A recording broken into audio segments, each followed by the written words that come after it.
Welcome to 5 Good Minutes. You're listening to today's inspirational message on the book of Daniel With Dan Irvin.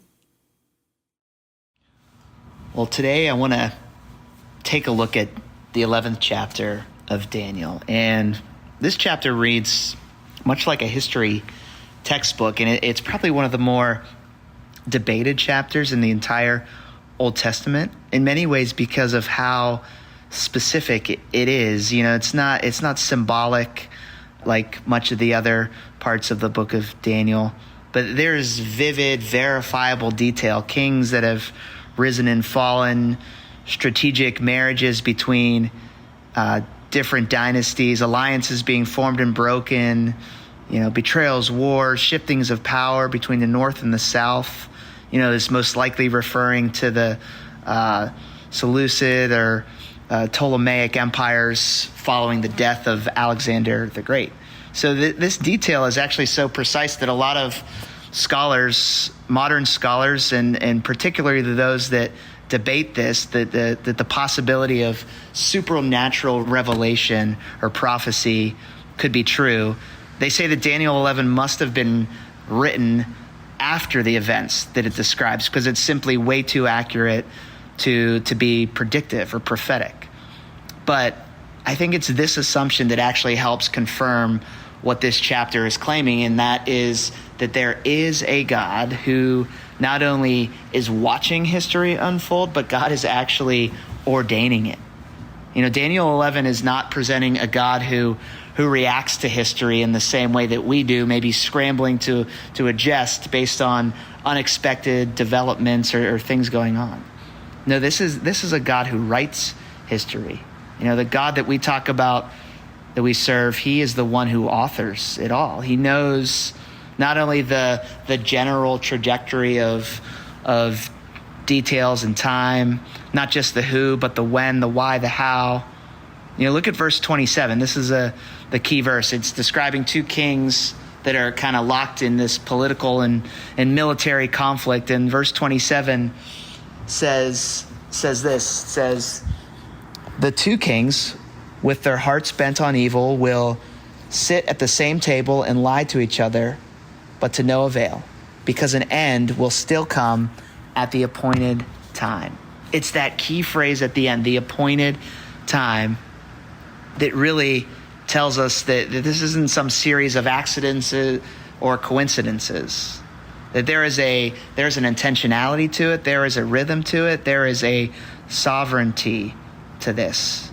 That even when people, rulers, kingdoms, act in a way that leads to violence or betrayal, they are never fully outside the bounds of what God has determined to allow or direct.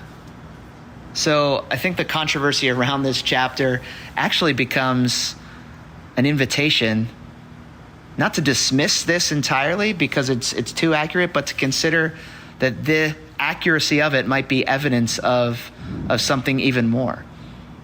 That this kind of prophetic clarity, if it's real, I think then we're left to wrestle with the claim that the very heart of this chapter, that there is a God who rules not just over spiritual matters, but also over the timeline of the rulers of this world.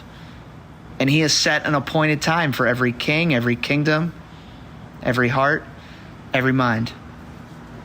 This same God who is not distant or abstract, Jesus Christ, the author of history, steps into history. And he does so in a way not to dominate and rule in a way like the kings of Daniel chapter 11, but in a different kind of way, to redeem. So that you and I might know the end of our story has been written before the beginning of time, has been appointed. And in him, in Jesus, we can trust that it is good, regardless of how things are going in our lives or what's going on around us. If God is sovereign over empires, then he can be sovereign over the relational pain that's in our life. He can be sovereign over our job loss, our children that have turned the wrong way, an unanswered prayer, pain that we might be facing physical pain, sickness, death, there's an appointed time for what he is doing, even when it's hard to see, even when we can't understand it. We can trust that God is good and that he's for us in all ways. The book of Daniel points to this, to the clarity of who Jesus is, that he rose from the dead and now lives forever. Revelation chapter 1, again, a connection to the book of Daniel. It says this: he is the ruler of the kings of the earth, and behold, he is coming with the clouds. Do you think if God can weave his sovereign purposes through centuries of war and chaos, do you think he's able to do that in your life as well? Consider that today, and consider the way that you might be able to trust Jesus in a different way today, in a new way today, because of how God has ordained history from the very beginning. Thanks for joining us here today. There's a lot of great content to explore on Orchard Hill Plus and on the Orchard Hill main feed from the weekend. Have a great day.